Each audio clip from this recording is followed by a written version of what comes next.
Thank you so much, Karen, Bill, technical team, organizing committee to make this happen. This is by far one of the most successful creative conferences that I've been a part of.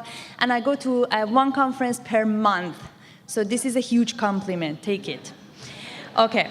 So I was actually going to give you an update and overview of some world, perspectives around, what's going on around comprehensive sexuality education around the world, da-da-da-da-da.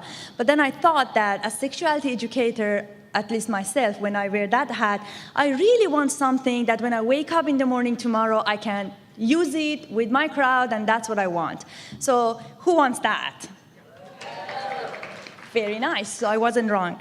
Okay, very nice. So I'm going to share with you my aha moments as I started traveling around the world around 15 plus years ago. And I started young, by the way, okay? So, so what I created for myself over the years is a checklist that just to cover the bases, because I realized that, also marrying to a doctor, I get to see that, when they go to their practice or, when they do surgery, whatever, when they go to their work, they have a checklist. Have you washed your hand? Have you do this, do that? So pilots, the same thing, right? So why don't we have it as sexuality educator? And I'm not talking about lesson plans. I'm talking about, like checkpoints that, just to make sure that we're covering our bases wherever we work, from one community to the other, or from one country to the other. So what I'm going to share with you is one of the things that I hold very closely to my heart and in my bag all the time. There are several wheels of that I create. So wheels of understanding, wheels of pleasure, wheels of whatever. Today I'm going to share with you wheels of context. Something that I call sexuality education wheel of contexts. And keep in mind that when I talk, I'm talking about the wheel and the certain principles that could really apply to anywhere in the world, and see whether that could apply actually to your setting. What I face as sexuality educator, advocate, clinician, whatever that we are working with, we are dealing with a sensitive issue, sexuality, right? So you don't want to be that person that, like that blue fish, although beautiful, but no, thank you, no, right? So what I found, this wheel really helps me to get things, turned around, and I get the yes, and I will become one of those people when I go in. So let's see how. This is the wheel, nothing really sophisticated or as creative as you people are, but here's as much as I could do. So the first one is the historical. First and foremost, I want to see what is it that I'm walking into. Has there been an experience with sexuality education? What was the experience? Did they like it? Did they hate it? What was the reaction? What happened? So that's very important for me, because then I know who and what I'm being measured against. And also the sexuality education is being measured against. The first example I have for you is a Sunni population in the borders of Iraq and Iran. And I was actually really junior. I was a junior officer back then, with one of the international NGOs. So we went there to promote contraceptives and condoms. Then we realized that it's not taking up. No matter what we did, it was free, it was available, it did not take up. So at the dinner table, I'm sitting, and then because I was young, maybe, I don't know, and also I have other reasons because of my background, maybe they felt closer to me. One of the community leaders told me, oh, look at these idiots. They want to give us condoms and contraceptives because they want to get rid of us. Because we're a minority and they want less of us, so they're going to get rid of us. If that's the mentality, kill yourself with creativity. They're not going to pick it up.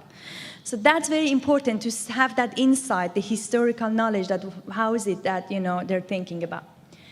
The second one was we had programs inside schools in London, and then it was shut down by parents.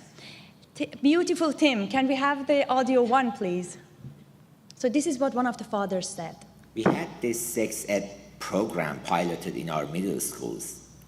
Then we saw the respect was being broken. Children were asking inappropriate questions. We don't like this sort of conversations to open up in our community. So that was the main concern, that they felt like, their children became shameless. So that's why they really, and this picture is actually from London, Ontario in, Canada, not London, England. But, the same thing broke there as well.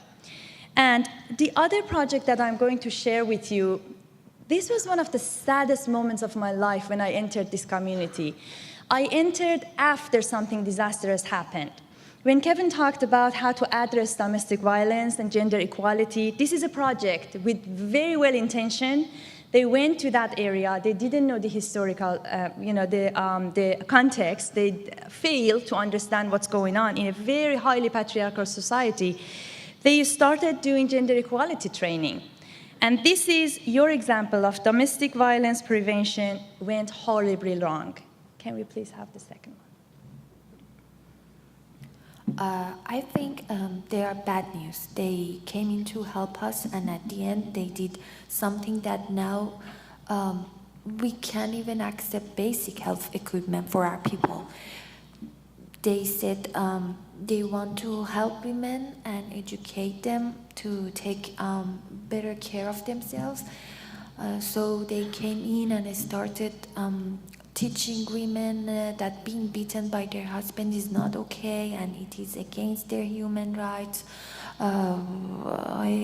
This part was good, but in our community, men have a lot of power. They did nothing for men, like to teach them why it is unacceptable to hit your wife. So the women were still being beaten, but now, unlike before, they couldn't bear it. In the past, they thought this is how it should be, and some even took it as their husbands show of care and attention to them. But after the agents left the area, we saw an increase in young women burning themselves. I personally think that that was, because women were put in an impossible situation. Since then, people think international NGOs or anything supported by them is bad news. They leave a bad taste behind. So you see how sad it could be. It's not that they couldn't carry on their own program. They ruined it for everybody else after them, and they actually caused loss of lives. So we have to be careful. And one of the things that I wanted to share at the end with you, but I'm going to say it right now because, hopefully you are affected by this horror story. We are not there to rescue anyone or to save anyone. I never forget the first time that I was talking at an international conference, a gentleman with all good intentions stood up and said, "Oh my God, I've never seen a young woman from Iran advocating for sexuality. And so what can we do for the people of Iran?" And I just looked at him and I said, "Just leave us alone." I was really offended, because the way that he mentioned it, it wasn't as a professional, what can we do? What resources we can offer you? You poor people, we come to rescue you. That's not how we do it. That's not, as educators, we should think that, we have the upper hand. And that's unfortunately what happened with this community. As you can see, I'm shaking in anger because it was a terrible situation. Anyhow, don't be sad. We'll go to happier places. Okay, now you might wonder what we did with this community at the end, with this much resistance and bad history and bad taste in their mouth. So we addressed peers and youth, and then we tried to have some collaborative programs with them, and then we encouraged them and gave them the resources to go and reach out to their parents. So we did the reverse teaching, and it actually worked pretty well with them, with this group, because they were from within the community, least threatening population, the youth population in that hierarchical, situation in that community. So it worked really well. Now, the second part of this is culture. Culture, religion, as well as the language.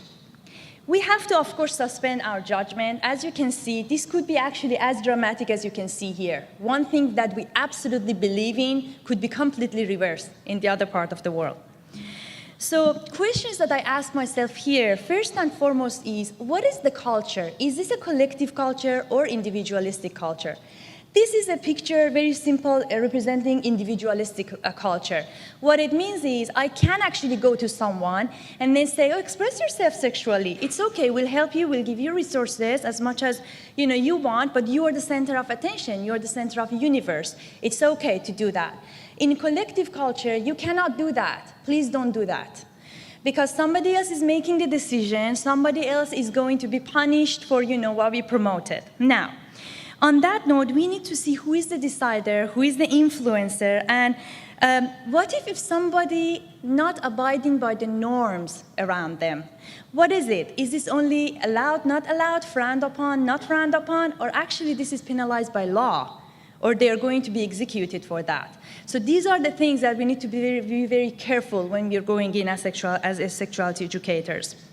And then existing views, again, what are the teachings and instructions around sexuality? What is normal? What is abnormal? So these are the things that we want to understand before we go in. For example, in a country where boy and girl not married, they can't exist in the same vehicle, in the same car, or they get penalized by law, you can't possibly have the same course of sexuality education, content, quality, or quantity of it delivered versus a country where we are questioning whether marriage is for us or not, and we are questioning the monogamy.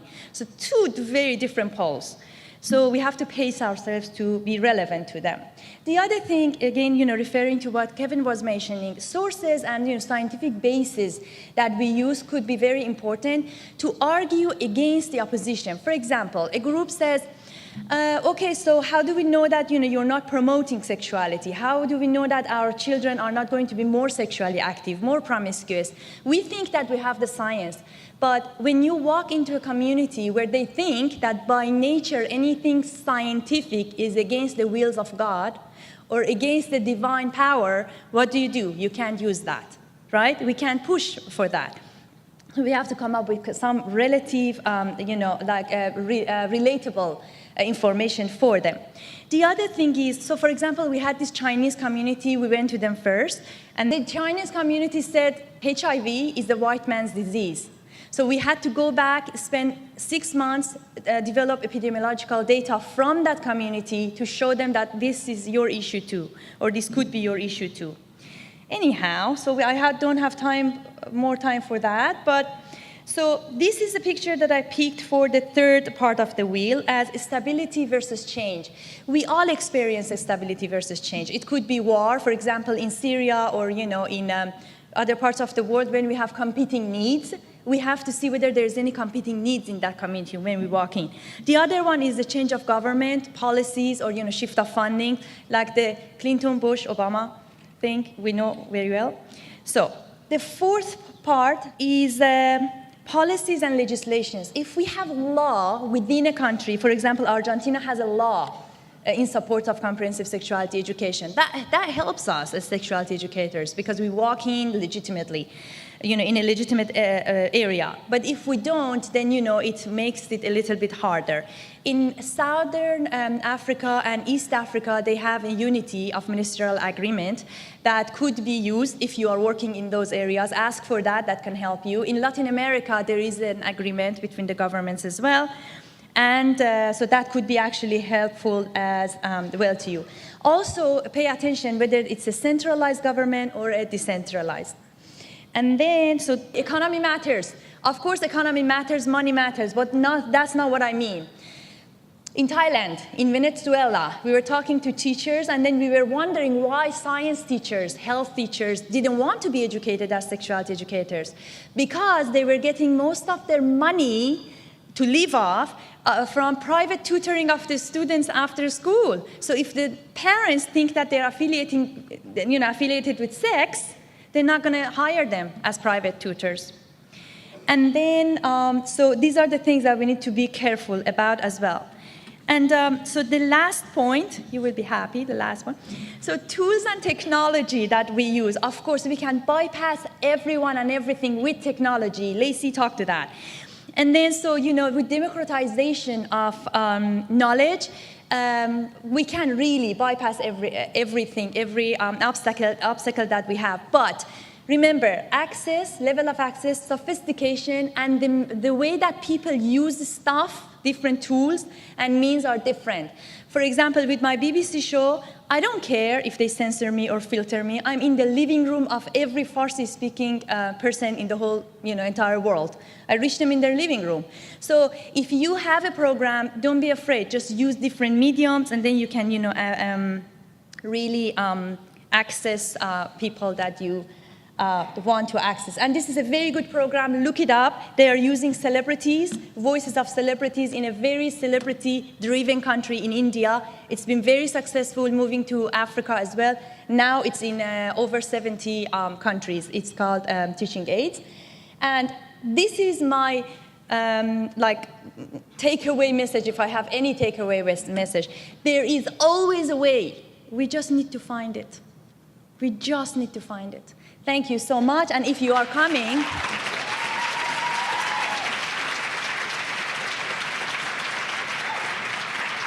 thank you. And you can participate in the World Sexual Health Day, September 4th. Organize your own event. Look it up. It's actually breaking sexual myths. So anything that you would like to organize in your organization, please feel free to do. And join us 2017. We are going to have a wonderful time in Prague with Museum of Sex and everything.